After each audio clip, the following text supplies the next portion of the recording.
between Krati and Stung Treng provinces as a protected area for the dolphins. Cambodia's World Wildlife Fund country director, Sang Teck, said that the area where the dolphins live is the cleanest and most suitable place for them to live and provides the best ecosystem for them.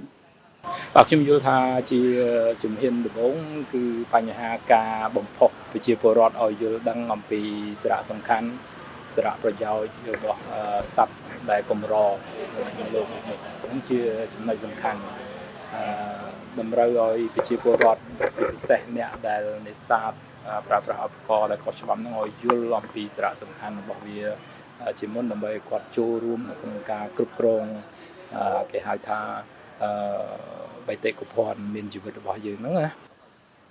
He said that people's understanding is important and must be supported by strict law enforcement.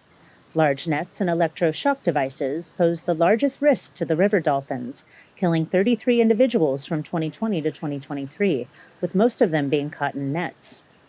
According to data from 2020, scientists estimate that only 89 adult Mekong dolphins are living along Cambodia's Mekong River. Last year, the last Irrawaddy dolphin in Laos was found dead after being caught in fishing gear.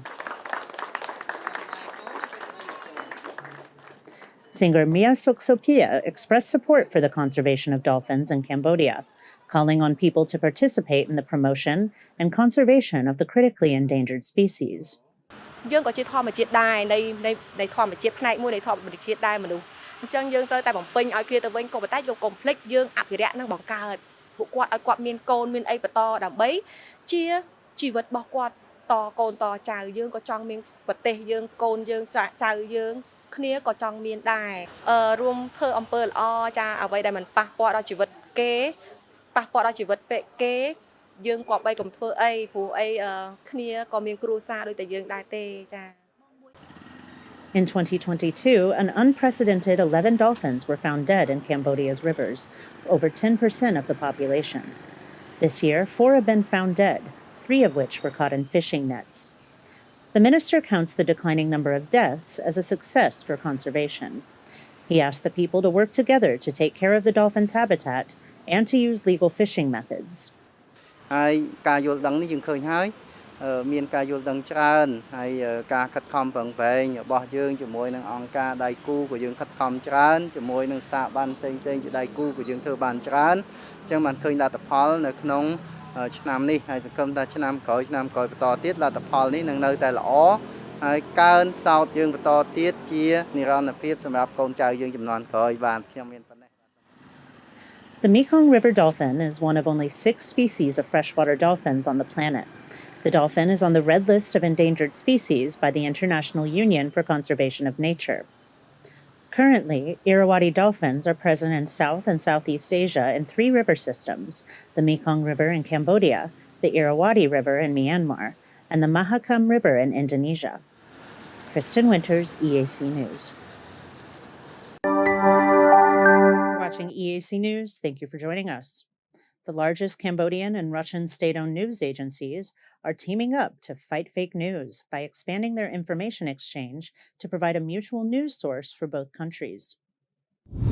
Yesterday, Cambodia's Minister of Information, Net Piet Tra, met with Russian Ambassador Anatoly Borovic to strengthen cooperation between Cambodia's Agence Kampuchea Press, or AKP, and Russia's largest government-owned news agency, TASS.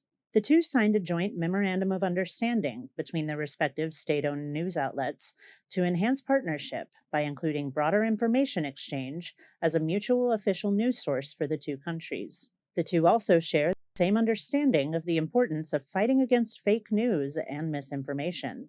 TASS itself has received international criticism of disseminating misinformation, leading to its removal from Reuters and YouTube platforms. Getty Images also ended its partnership with TASS last year, following its coverage of Russia's invasion of the Ukraine. TASS CEO Sergei Mikhailov said that he understood Reuters' withdrawal to be, quote, influenced by the current world atmosphere. Ambassador Borovic accepted Net Piet Tra's request to support the technical capacity building for Cambodian information officials, as the Ministry of Information has announced it will be training journalists and PR representatives. The ministry also created a committee to propagate, explain, and protect Cambodia's positive image in September, showing the new administration's priorities. Kristen Winters, EAC News. You're watching EAC News. Thank you for joining us. The Ministry of Health detailed preventative measures as pink eye infections spread in some of Cambodia's provinces. Yesterday, the ministry issued a statement highlighting the symptoms of conjunctivitis, in which the white part of the eye becomes pink, red, or swollen, especially in the morning. Those infected experience watery eyes, inflammation, itchiness, irritation, and sometimes pus coming from the infected area. EAC News reporter Anthony Ellis has the details. Pink eye is caused by a virus that can be mixed with common cold or other respiratory illnesses. The infection intensity spreads from one eye and can be spread to another within a few days. It is highly contagious from person to person, but can be managed with good hygiene. The ministry instructed people to wash their hands with soap and warm water for at least 30 seconds, or to use alcohol-based sterilizer if the soap is unavailable. Clean hands are especially important before and after applying eye drops or ointment. Patients should avoid touching or rubbing their eyes to prevent further irritation and the spread of disease. With clean hands, people should wash any discharge from around their eyes several times a day using a clean, wet washcloth or fresh cotton ball. Throw away the cotton balls after use and wash used washcloths and hot water and detergent, then wash their hands again with soap and warm water. Households with pink eyes should also wash pillows, blankets, mattresses and towels frequently in hot water and soap. The Ministry of Health says that most cases of conjunctivitis are mild and the infection usually goes away within 7 to 14 days without the need of treatment and without long-term complications. In some cases, viral eye infections take 2 to 3 weeks or more to heal.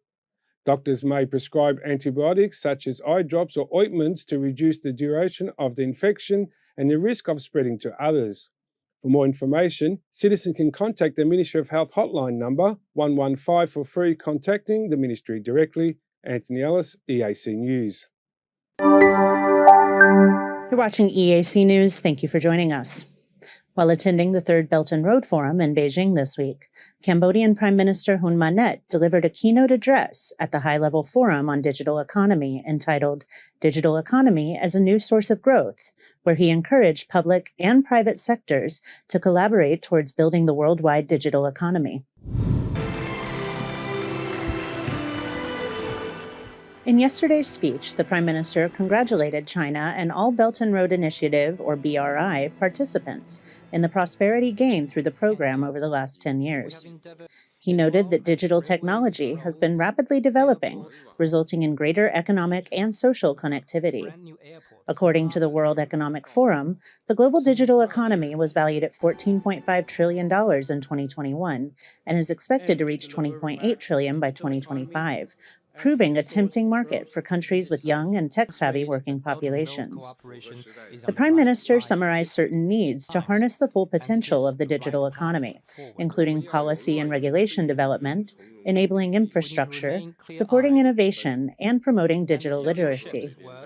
To achieve this, he encouraged more cooperation between governments, the private sector, and academia, in addition to digital skills training, awareness-raising campaigns, and consultative forums with the private sector. He also encouraged increased funding for building and developing digital infrastructure, including connectivity, data, and security centers. That same day, the Council for the Development of Cambodia announced the endorsement of an investment project for a data center to be established in Phnom Penh's Tonle Basak district. The Cambodian Prime Minister also stressed the need for sustainable development within the digital sector. He noted Cambodia's favorable conditions to foster digital economic growth, including its young population and, quote, burgeoning tech-savvy workforce. He finished his speech with a call to action for BRI member states. You're watching EAC News. Thank you for joining us.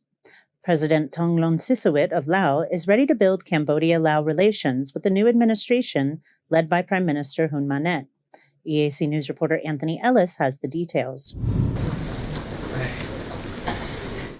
The two Asian leaders met today while attending China's Third Belt and Road Forum and discussed building relations through tourism and disaster relief efforts.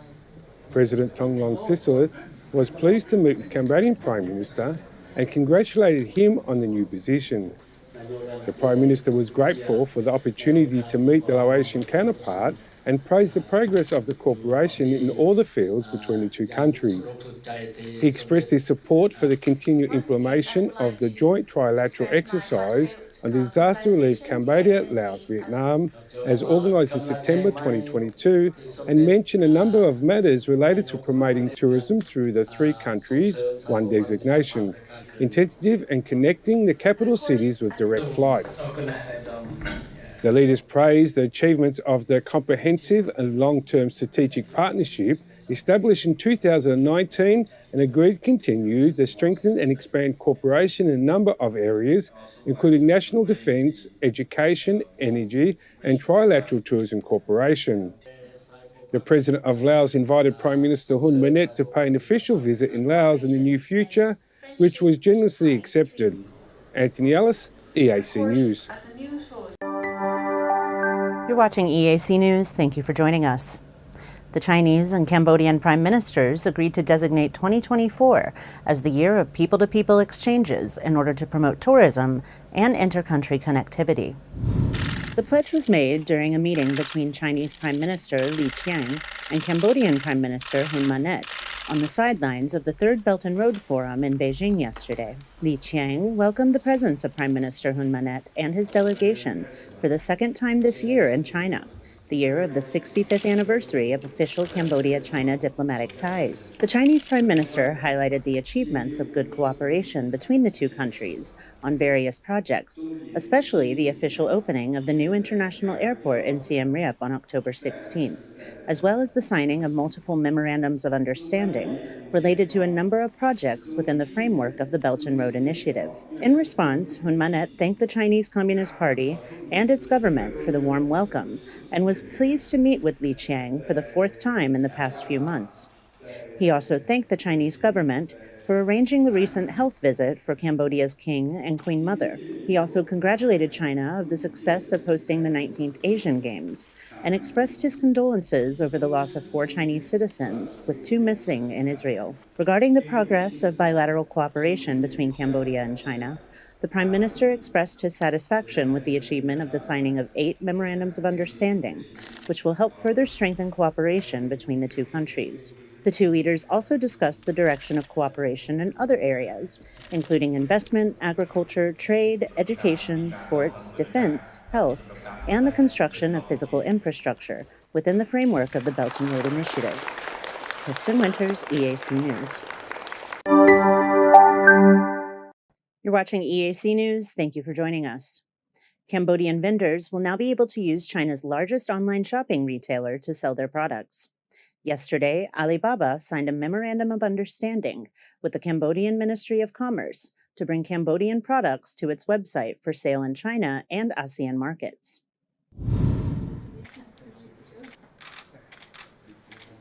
Alibaba Public Affairs Director Wen Jia thanked Cambodia for its continued cooperation with the company, which started under former Prime Minister Hun Sen.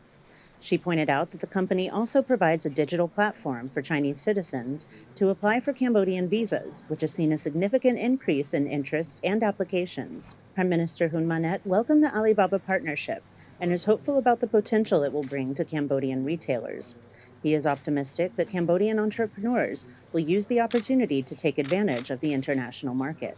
Alibaba currently serves about 1.3 billion customers worldwide, and the company already sells Cambodian products on its e-commerce platform, such as rice and long nhan. Alibaba is designed for business-to-business transactions, selling mostly in bulk. Meanwhile, its subsidiary, AliExpress, focuses on selling products to individuals. Kristen Winters, EAC News. You're watching EAC News. Thank you for joining us. Cambodia hosted the 3rd Global Conference on the Relief of Landmine Victims and Explosive Ordnance Disposal within the context of disability rights at the Sofitel in Phnom Penh this week. Senior Minister and First Deputy Chairman of the Mine Authority, Lee Tuik, gathered with Prince Mired Rad Zaid Al Hussein, ambassadors, mine victims, and delegates from the Ottawa Convention to discuss issues related to landmines across the globe. EAC News reporter Anthony Ellis has more. During his opening speech, Senior Minister and the First Deputy Chairman of the Mine Authority, Lee Tuik emphasised that the effort to rescue victims of landmines and explosive remnants is not merely a humanitarian endeavour. It is a matter of human rights and public health, demanding strong commitment, support